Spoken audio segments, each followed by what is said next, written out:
नमस्कार मित्रों, CG job education में आपका बहुत बहुत स्वागत है। हम आज से नियमित सीटेट की क्लासेस शुरू करने जा रहे हैं। सीटेट जुलाई 2023 की आज की ये फर्स्ट क्लास है, जिसमें हम फर्स्ट टॉपिक पर चर्चा करेंगे। वृद्धि एवं विकास पर आज हम इस वीडियो में चर्चा करने वाले हैं। जो साथी नए हैं हमारे चैनल को सब्सक्राइब कर लेंगे।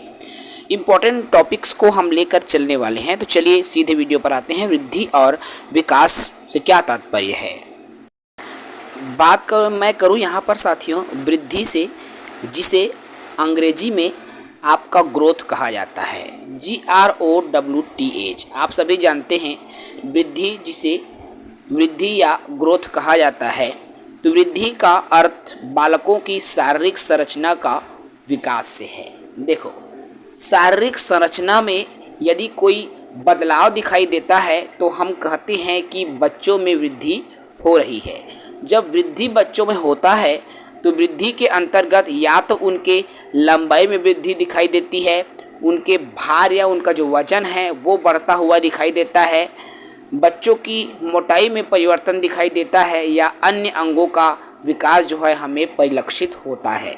और साथियों, यहाँ पर हमें परिलक्षित क्यों होता है? क्योंकि जो वृद्धि है वह बाह्य होता है। समझ रहे हैं? वृद्धि को हम देख सकते हैं, जैसा कि आपको इस चित्र के माध्यम से दिख रहा है। जब बच्चे छोटा होता है, जैसे ही वो बड़ा होते जाता है तो उनके लंबाई में परिवर्तन होने लगा, उनके मोटाई में भी परिवर्तन होने लगता है। पतले से वो मोटे होते जाते हैं। ये बाह्य रूप में हमको दिखाई देने लगता है। हम किसी व्यक्ति को, किसी बच्चे को हम देख के बता सकते हैं कि इनमें वृद्धि हो रहा है या नहीं हो रहा है। ठीक है, बहुत ही बेसिक सी डेफिनेशन है वृद्धि की। ठीक है साथियों, चलिए अब हम आगे बात करें वृद्धि के संदर्भ में। यहाँ वृद्धि के कुछ गुण धर्म पर बात कर लें, वृद्धि के लक्षणों पर बात कर लें। देखिए, वृद्धि की जो प्रक्रिया है बाह्य होती है। जैसा मैंने अभी कहा, अगर बालकों में वृद्धि हो रही है तो हम बच्चों को देखकर बता सकते हैं कि इनकी हाइट बढ़ रही है, कि इनकी मोटाई बढ़ रही है, इनके शरीर का वजन बढ़ रहा है, कि लंबाई बढ़ रही है ना। इसलिए इसका जो स्वरूप है बाह्य होता है। यह एक निश्चित उम्र तक होती है तथा भौतिक पहलू में ही संभव है। देखिए, फिजिकल जो शारीरिक रूप में हमको वो दिखाई देने लगता है, और ये निश्चित उम्र, भाई किसी भी बच्चे की ऊंचाई का बढ़ना, मोटाई का बढ़ना एक निश्चित समय सीमा होती है ना भाई। आप देखेंगे आपके घर में अगर कोई बच्चे होंगे, वो बढ़ता है, एक उम्र होती है 18, 20, 22 तक, है ना। उस एज तक क्या है, उनकी हाइट बढ़ेगी, फिर उसके बाद क्या है, उनकी जो बढ़ना है रुक जाता है। अर्थात वृद्धि एक निश्चित उम्र तक होती है। ठीक है भाई। अगला बिंदु देखो, बालकों के विकास में वृद्धि शब्द का जो प्रयोग है परिमाणात्मक परिवर्तन, जैसे बच्चे के बड़े होने के साथ साथ उनके आकार, लंबाई इत्यादि के लिए भी। देखो, अब इस बिंदु का क्या अर्थ है कि जब बच्चे में वृद्धि होती है तो वह परिमाणात्मक होती है। परिमाण के रूप में हम उसको पता कर सकते हैं। जैसे बच्चे की मान लो लंबाई बढ़ी, है ना, उनकी हाइट बढ़ी, हम बता सकते हैं कि बच्चों की हाइट कितनी हुई है, 5 फीट इतने इंच है, 150 सेंटीमीटर है कि 110 सेंटीमीटर है ना। इसको परिमाण के रूप में हम बता सकते हैं। ठीक है, तो ये होती है वृद्धि। वृद्धि विकास के प्रक्रिया का एक चरण होता है। देखो, वृद्धि भी विकास का ही एक हिस्सा है, एक चरण है।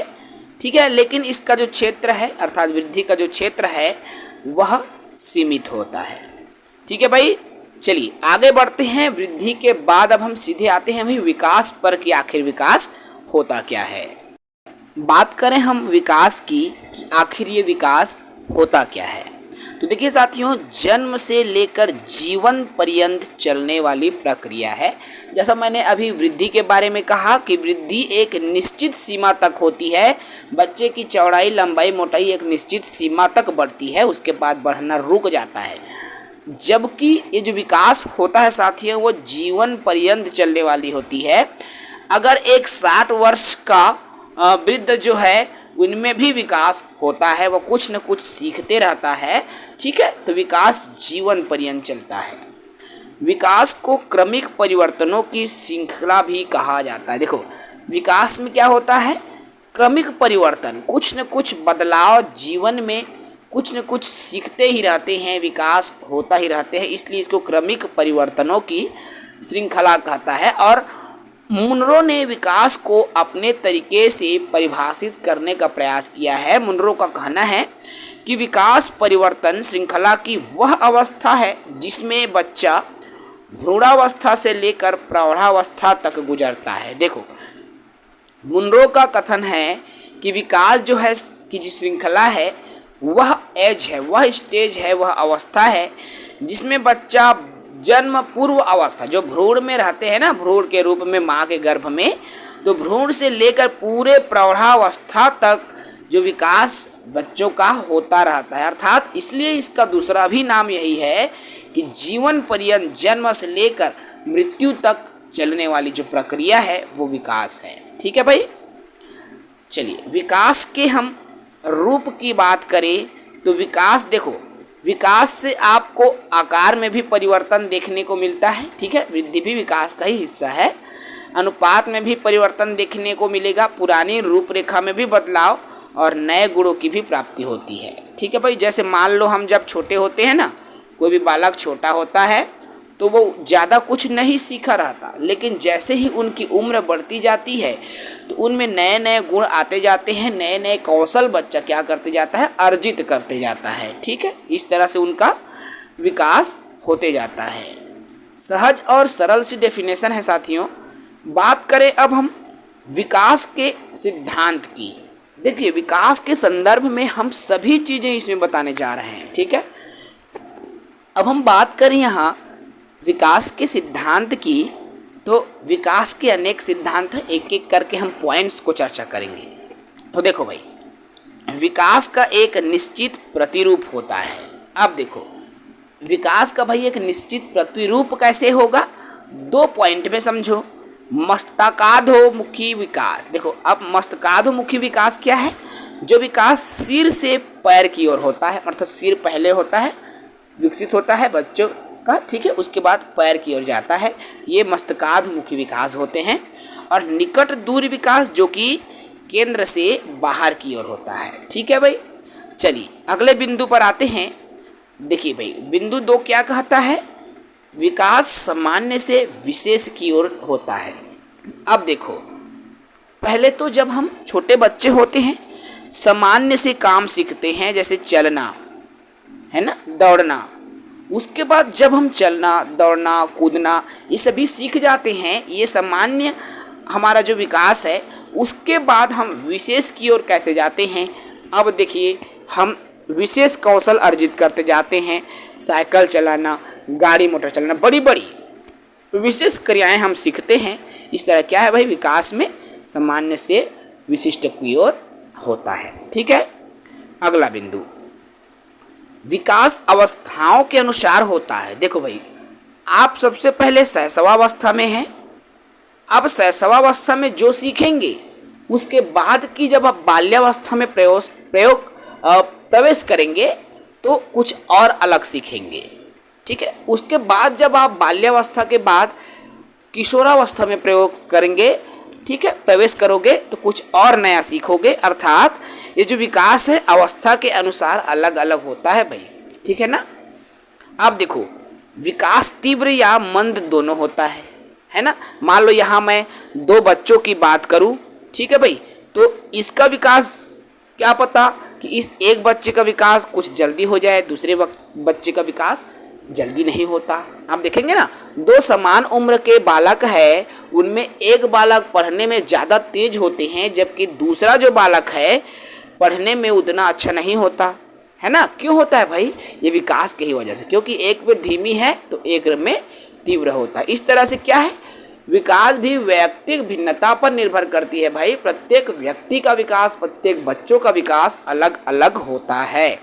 ठीक है, तेज और मंद दोनों भी हो सकता है।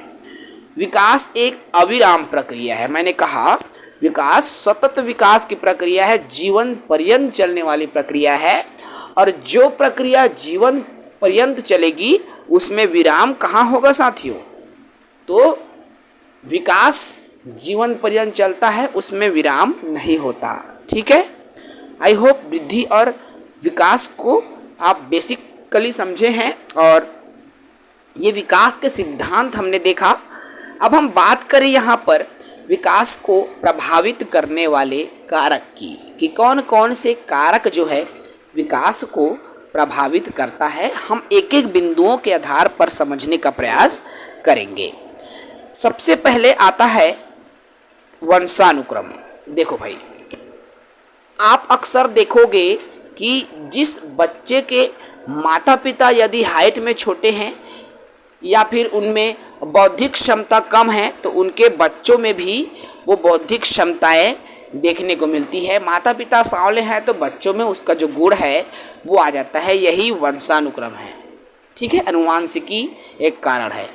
वातावरण, सही खान पान, देखो यदि सही उनको वातावरण में खेलने कूदने के लिए नहीं मिलता, उचित यदि उसको दौड़ धूप करने के अवसर नहीं मिलते तो भी विकास को प्रभावित करता है। भाई विकास प्रभावित होता है। आहार, सही खान पान भी बेहद ज़रूरी है विकास के लिए। यदि आप अच्छा बौद्धिक विकास चाहते हो, यदि अच्छा शारीरिक विकास चाहते हो, अच्छा मानसिक विकास का चाहते हो, उसके अनुकूल क्या है, उनको पोषण आहार भी मिलना बेहद ज़रूरी है बच्चों को। यदि उनको ये तमाम जो पोषक आहार मिलेगा तो क्या है, बच्चे भी उनका जो विकास है अच्छे से होगा। ठीक है भाई। उसके बाद देखो रोग, भाई जिस उम्र में बच्चों की हाइट बढ़नी चाहिए, जिस उम्र में बच्चों के दिमाग विकसित होना चाहिए, यदि उस उम्र में उसको किसी तरह का मान लो रोग हो जाता है, कोई बीमारी हो जाती है, तो उसका सीधा जो प्रभाव है उसके विकास पर परिलक्षित होता है। ठीक है भाई। अंतःस्त्रावी ग्रंथियां भी विकास को प्रभावित करता है। साथ ही साथ जो बुद्धि है, ठीक है भाई, बुद्धि और यौन, ठीक है, ये भी आपके विकास को प्रभावित करता है। ठीक है, बहुत सहज और सरल तरीके से हम आप सभी साथियों तक साझा कर रहे हैं। साथियों, बिल्कुल निःशुल्क वीडियो हम प्रतिदिन आपके लिए सीटेट के संदर्भ में लाते जाएंगे। जो साथी नए हैं चैनल को सब्सक्राइब करें। अभी इसमें शब्द आता है अनुवांशिकी और वातावरण। समझ रहे हैं? अनुवांशिकी से तात्पर्य प्रकृति से है और वातावरण से तात्पर्य यहाँ पर पोषण से है। ठीक है, देखो भाई, यहाँ ये इम्पोर्टेंट आपके नहीं है क्योंकि यहाँ से प्रश्न आपके सीटेट में सिलेबस में नहीं है। विकास की अवस्थाओं पर हम आ जाते हैं। तो देखिए, विकास की अवस्थाओं की यहाँ पर मैं बात करूँ तो अलग अलग शिक्षा शास्त्रियों ने विकास को अलग अलग प्रकारों में अवस्थाओं में बांटा है। सबसे पहले मैं बात करूँ यहाँ रॉस महोदय की। तो रॉस महोदय के अनुसार विकास की जो अवस्था है 4 प्रकार का होता है। क्या क्या होता है साथियों? शैशवावस्था, जिसकी उम्र सीमा 1 वर्ष से 30 वर्ष होती है। पूर्व बाल्यावस्था 3 से 6 वर्ष। उत्तर बाल्यावस्था 6 से 12 वर्ष और किशोरावस्था 12 से 18 वर्ष। इस तरह रॉस महोदय ने विकास की अवस्था को 4 भागों में बांटा हुआ है। बात करूं मैं यहाँ पर हरलॉग की, तो हरलॉग जी ने जो आपके विकास की अवस्था है उसको 11 भागों में बांटा है। और ये जो 11 भाग है आपको स्क्रीन पर शो हो रहा है। गर्भावस्था, शैशवावस्था, बचपनावस्था, पूर्व बाल्यावस्था, उत्तर बाल्यावस्था, वयः संधि, पूर्व किशोरावस्था, उत्तर किशोरावस्था, प्रौढ़ावस्था, मध्यावस्था और आपका आ जाता है बाल्यावस्था। ठीक है, इस तरीके से देखो। अब वृद्धावस्था, सॉरी, ये 10वां मध्यावस्था, 11वां के बाद वृद्धावस्था। इस तरह से हरलॉग ने 11 प्रकार से बाल्यावस्था को बांटा हुआ है। ठीक है, अब हम बात करें यहाँ इन चारों अवस्थाओं की जो बेसिक अवस्था है, जिसको है ना नाम दिया जाता है, जिसमें आपका प्रसव पूर्व अवस्था आता है, शैशवावस्था आता है, बाल्यावस्था आता है, किशोरावस्था, प्रौढ़ावस्था। ये जो मुख्य अवस्थाएं हैं इन पर हम बात करेंगे। ठीक है, चलिए सबसे पहले हम शुरू करें प्रसव पूर्व अवस्था की। जिसे गर्भावस्था भी कहा जाता है, क्योंकि इस उम्र में अर्थात साथियों 9 माह या 280 दिन कोई भी बच्चा है, कोई शिशु है, माँ के गर्भ में रहता है। और माँ के गर्भ में रहने की उम्र होती है 9 माह या इसी को 280 दिन भी कहा जाता है। ठीक है भाई, तो यह अवस्था क्या करता है, माता के गर्भधान से शुरू होता है। जिस दिन बच्चा भ्रूण के रूप में माँ के गर्भ में बढ़ना पलना शुरू होता है, उसी दिन से ये जो अवस्था है शुरू हो जाती है। और ये जो अवस्था है आपका 9 माह तक माँ के गर्भ में होता है। ठीक है, इसलिए माता के गर्भाधान से ये जो अवस्था है शुरू होता है और जन्म पूर्व अवस्था भी इस अवस्था को कहा जाता है। अब जब बात आती है प्रसव पूर्व अवस्था की, तो हम यहाँ बात कर ले जन्म पूर्व विकास होता कैसे है, उसका एक क्रम होता है। सबसे पहले युग्मनज बनता है, फिर भ्रूण बनता है, फिर गर्भस्थ शिशु के रूप में बनता है। ठीक है, ये है प्रसव पूर्व अवस्था। अब हम बात करें साथियों दूसरी अवस्था की, जिसको शैशवावस्था कहा जाता है। इनकी उम्र सीमा जन्म के तुरंत बाद अर्थात 0 वर्ष से 2 वर्ष तक की अवस्था को शैशवावस्था कहा जाता है। यह अवस्था जन्म से 2 वर्ष तक की अवस्था होती है। ठीक है, 0 से 2 वर्ष तक की जो अवस्था है शैशवावस्था कहलाता है। इस अवस्था में पूर्णतः माता पिता पर निर्भर रहने की अवस्था है। भाई, एक 2 वर्ष का बालक क्या अपना कार्य स्वयं कर सकता है? नहीं। सभी कार्य के लिए उनको माता पिता पर क्या रहना पड़ेगा भाई? निर्भर रहना पड़ता है। इसमें पूरा जो व्यवहार है मूल प्रवृत्तियों पर आधारित होता है। उनकी व्यवहार मूल प्रवृत्ति से ही झलकता है। चाहे गुस्सा करेगा छोटा सा बच्चा, जो भी उनका व्यवहार होगा। ठीक है भाई, देखिए जिज्ञासा की प्रबलता। इस उम्र में बच्चों में जिज्ञासा होती है। बच्चे को पता नहीं होता। देखो, वो आँख देखा, आँख को छूने की कोशिश करेगा। बच्चे को पता नहीं है कि मैं आँख को छूऊंगा तो मैं जल सकता हूँ। बच्चे में सिर्फ जिज्ञासा की भाव है और यही जिज्ञासा बच्चे को उसको छूने के लिए मजबूर करती है, क्योंकि शैशवावस्था में जिज्ञासा बहुत अधिक देखने को मिलती है। आत्म प्रेम की भावना। अब ये जो उम्र है, ये जो शैशवावस्था है, इस अवस्था में स्वयं से प्रेम की भावना होती है। आप देखेंगे कुछ बच्चा खा रहा है, कुछ खेल रहा है, स्वयं उसको इतना प्रिय होता है, वो चीज़ अपने आप से इतना प्रिय होता है ना। आत्म प्रेम की भावना होती है। ठीक है भाई, इस उम्र को शैशवावस्था की इस उम्र को खिलौने की आयु भी कहा जाता है। इसको टॉय एज भी कहते हैं। याद रखना भाई, मैं जिस भी बिंदु को आप सभी को पढ़ा रहा हूँ अत्यंत महत्वपूर्ण बिंदु है। इस उम्र को खिलौने की आयु भी कहा जाता है। इसमें बच्चा क्या करता है? अनुकरण द्वारा सीखता है। कैसे सीखेगा? एक वर्ष का मान लो बच्चा है, वो अपने बेड में लेटा हुआ है। अब माँ काम कर रही है, पिता काम कर रहा है, उनके दादा दादी नाना नानी जो भी काम कर रहे हैं, वो उनका क्या कर रहे हैं? छोटा सा जो बालक है अवलोकन कर रहा है, उसको देख रहा है और अनुकरण कर रहा है। जो माँ बोल रही है, जो पिताजी कर रहे हैं, उसको देख रहा है और उसको देख करके वो सीख रहा है, अनुकरण कर रहा है। इसीलिए तो माता पिता जिस भाषा में बोलते हैं ना, बच्चा जब बड़ा होता है उसी भाषा को सीखता है। क्यों सीखता है साथियों? तो वो बच्चा क्या करके सीखता है? अनुकरण करके सीखता है। ठीक है, चलिए अगले बिंदु पर आ जाएं। देखिए, ये तो हो गया अब शैशवावस्था क्या है, उम्र सीमा और इनकी विशेषता।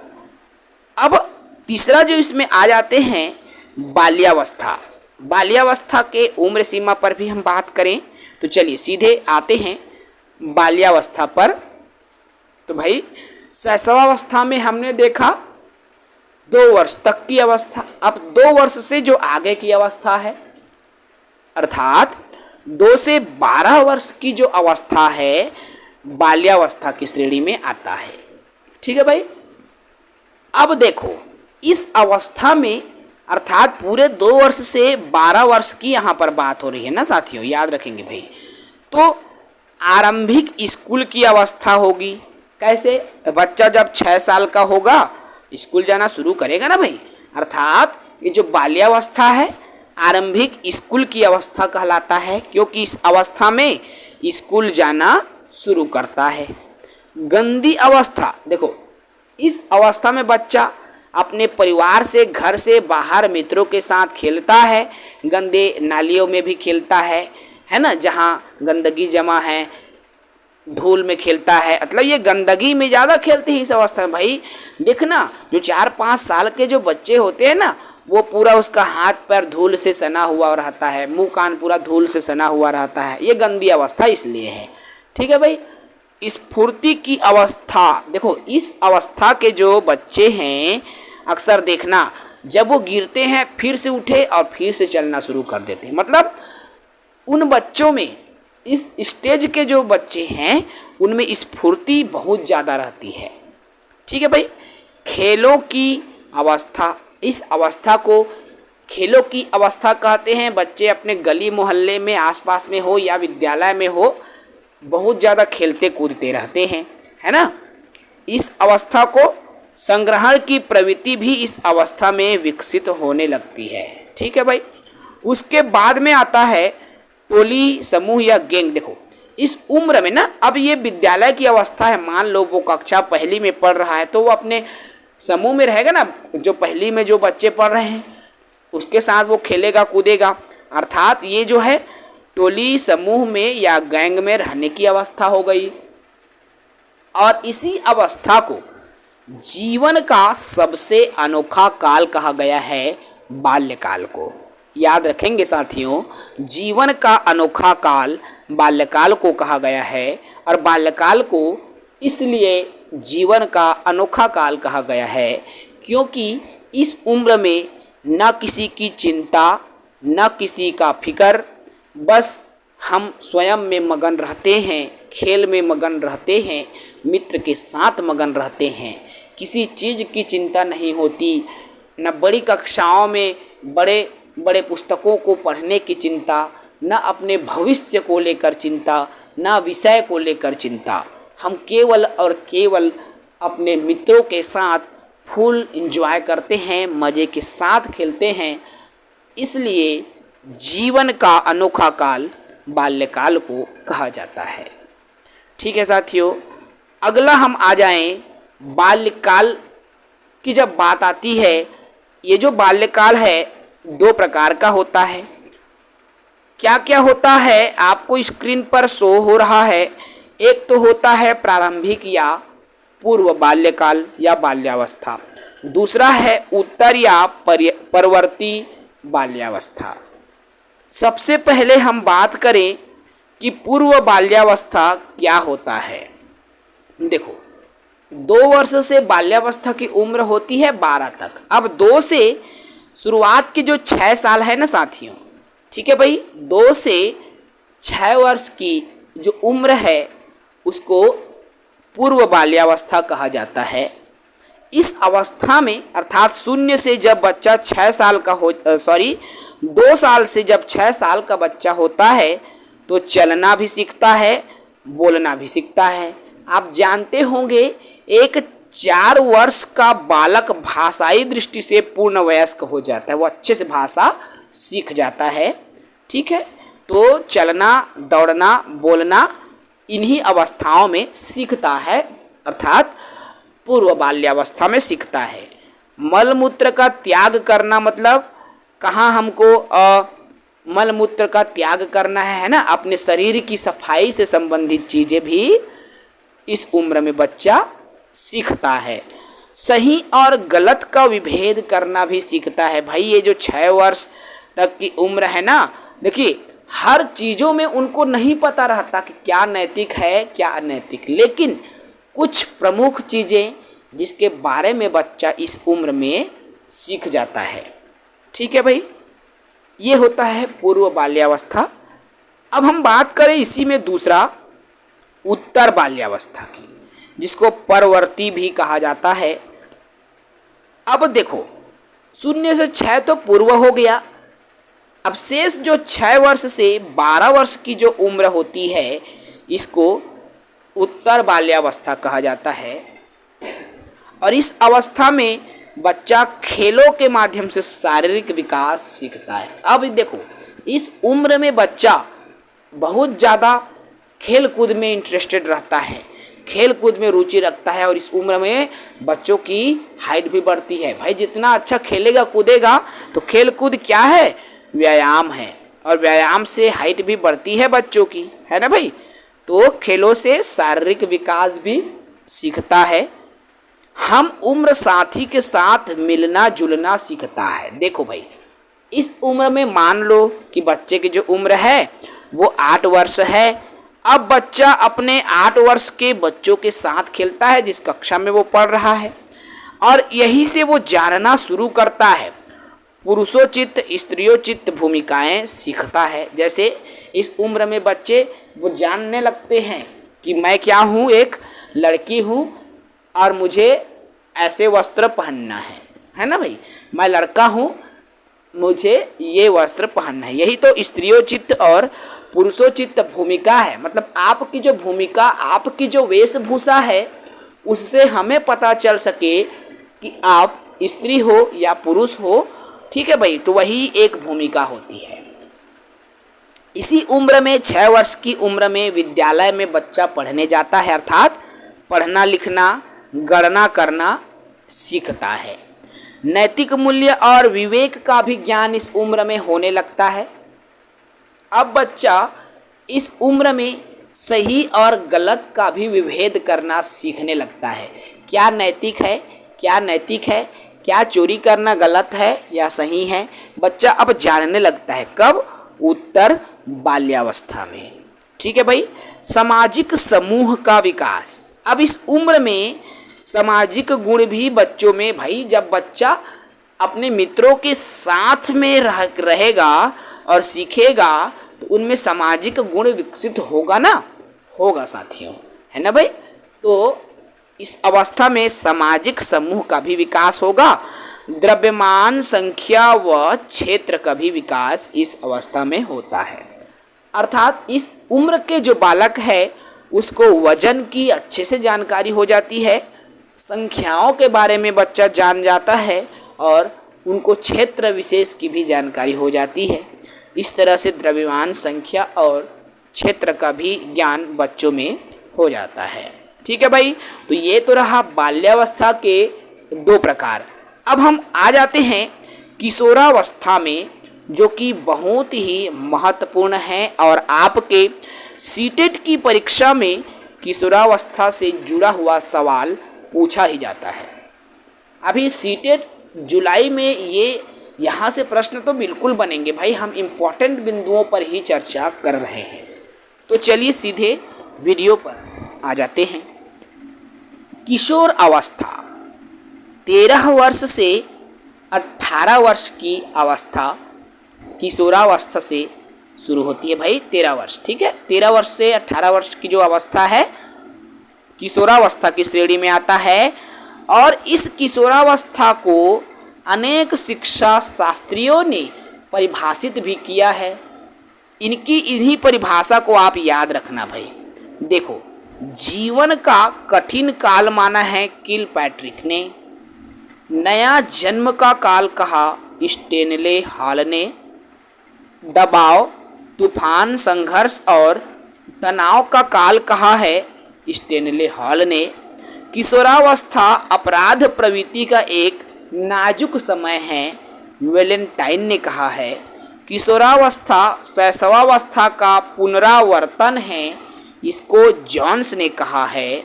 और अगला इसमें आता है साथियों, किशोरावस्था महाआदर्श व वास्तविकताओं से अनुकूलन का समय है, इसको जीन पियाजे ने कहा है।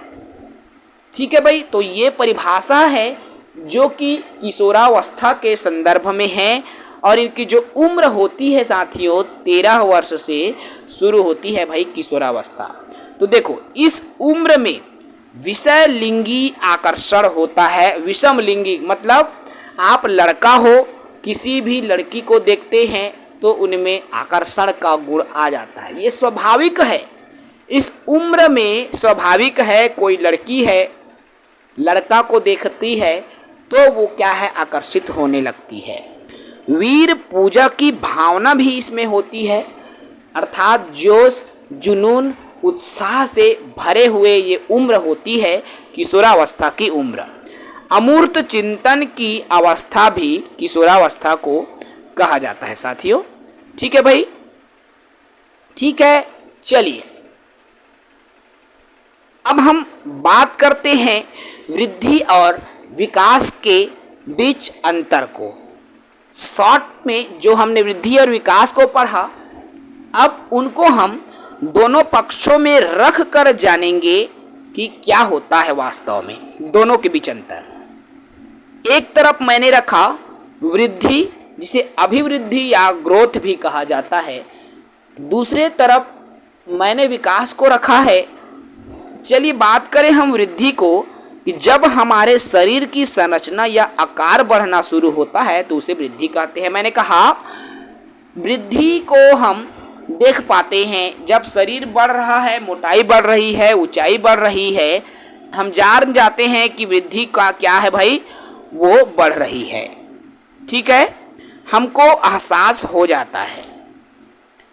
जबकि विकास मानसिक होता है, सामाजिक, संवेगात्मक, बौद्धिक होती है, उसको विकास कहते हैं। वृद्धि शारीरिक संरचना पर आधारित है, जबकि विकास मानसिक, सामाजिक, संवेगात्मक प्रक्रियाओं पर आधारित है। ठीक है, वृद्धि का स्वरूप बाह्य होता है। मैंने कहा जब बच्चों की हाइट बढ़े तो हमको दिख जाती है, लंबाई बढ़ने पर हमको पता चलता है ना भाई, इसलिए ये बाह्य होता है। जबकि विकास का जो स्वरूप है आंतरिक और बाह्य दोनों होता है।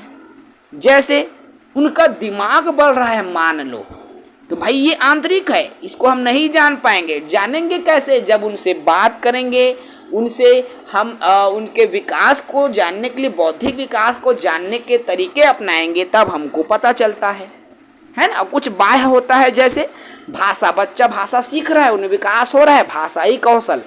अब बच्चा हमसे बात करेगा तो हम जान जाएंगे ना। तो ये जो है आंतरिक और बाह्य दोनों होता है।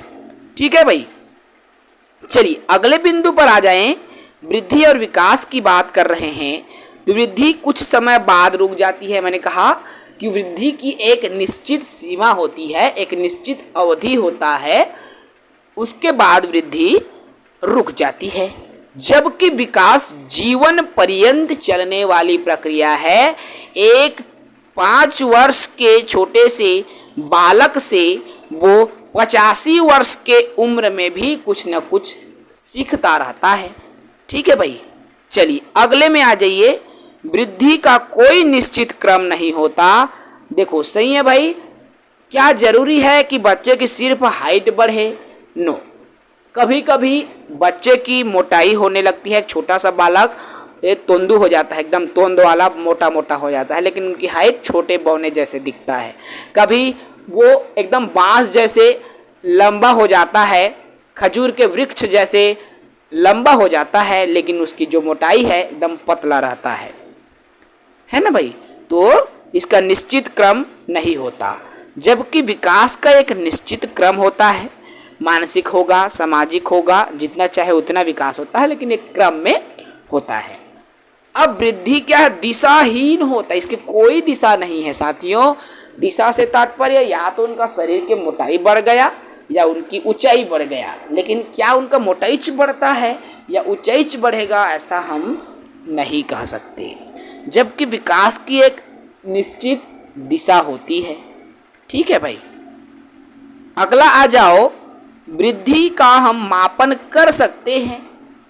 जैसे मैं बात करूं भार की, भार का आप किलोग्राम से नाप सकते हो ना, कि 65 किलो के हैं, 50 किलो के हैं, ये बच्चा 35 किलो का है। देखो जो जन्म लेता है ना शिशु, तो बता देता है ना भाई कि 5 किलो का है, कि 3 किलो का है, कि 4 किलो का है ना।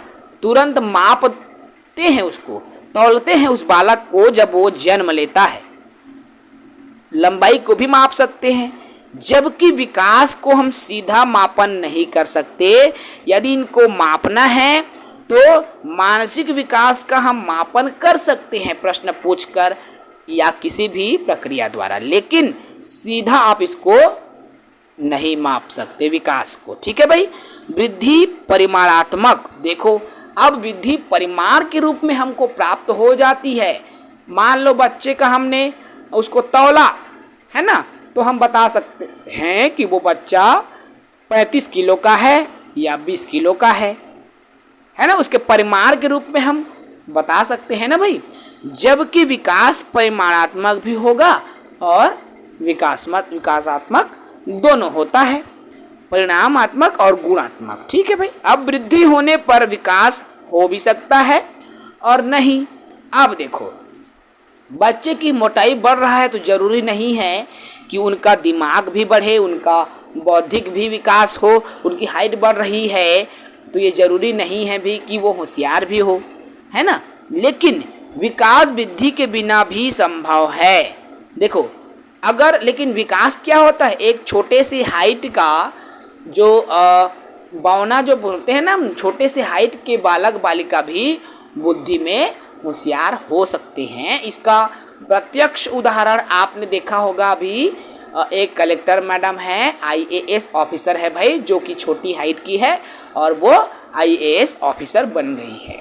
ठीक है। तो ये तो रहा साथियों वृद्धि और विकास, जिसको हमने बेहतरीन तरीके से बताने का, अपनी भाषा में आप सभी के सामने रखने का प्रयास किया। ठीक है भाई। अब हम बात करें यहाँ बाल विकास को, देखिए सिद्धांत पर बात करें, बाल विकास के सिद्धांत। अब इसके क्या क्या सिद्धांत होते हैं, इम्पॉर्टेंट है भाई, आपके सीटेट की परीक्षा में आ चुका प्रश्न है।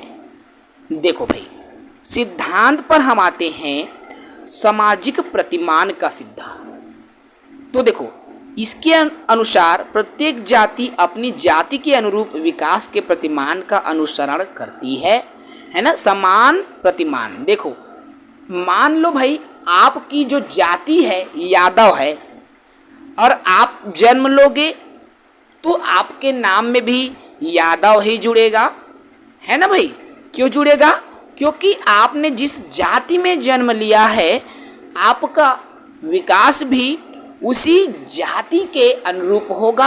अर्थात आप, विकास से तात्पर्य है उस आपके जाति के तौर तरीके, अपने जाति के संस्कृति का भी आप अनुकरण करेंगे, रीति रिवाजों का आप अनुकरण करेंगे, उनका अनुसरण करेंगे। अर्थात आपको आपके जाति के हिसाब से ही आपका जो विकास है वो होता है भाई। ठीक है। चलिए दूसरा आता है, देखो विकास का दिशा सिद्धांत। अब विकास की जो दिशा है सिर से पैर की ओर होती है। मोस्ट इम्पॉर्टेंट है, सीटेट में आ चुका है तो भाई इसको आप याद रखेंगे। विकास की जो दिशा है सिर से पैर की ओर होती है। इस दिशा को मस्तकाधमुखी कहते हैं। अगर यही विकास मध्य से शुरू होकर बाहर की ओर हो तो उसे दुर्भिमुख कहते हैं। याद रखना भाई, विकास का दिशा सिद्धांत है। तीसरा बिंदु इसमें निकल कर आता है विकास के सिद्धांत में निरंतरता का सिद्धांत। तो भाई आप जानते हैं विकास कभी ना समाप्त होने वाली प्रक्रिया है, अर्थात जीवन पर्यंत चलने वाली प्रक्रिया को ही विकास कहा गया है। केवल ये स्पीड इसका स्लो और फास्ट हो सकता है, मंद या तेज विकास हो सकता है, लेकिन बच्चे का विकास जीवन भर होगा, चाहे उम्र के वो 10 वर्ष में हो या उम्र के वो 90 वर्ष में ही क्यों ना हो। ठीक है, यही निरंतरता का सिद्धांत कहलाता है। चौथा आता है भाई सामान्य से विशिष्ट क्रियाओं का सिद्धांत। मैंने कहा था कि विकास हमेशा सामान्य से विशेष की ओर चलता है। सबसे पहले बच्चा क्या करेगा? उठना सीखेगा। छोटे से बच्चा खाट में अपने बेड में लेटा हुआ है ना, वो थोड़ा बढ़ेगा, अब वो उठना सीखेगा, बैठना सीखेगा। मतलब पहले छोटे छोटे काम, उसके बाद चलना सीखा, फिर दौड़ना, कुछ बड़े बड़े विशिष्ट वो कार्य सीखते जा रहा है, अर्थात सामान्य से विशिष्ट की ओर होता है। ठीक है भाई।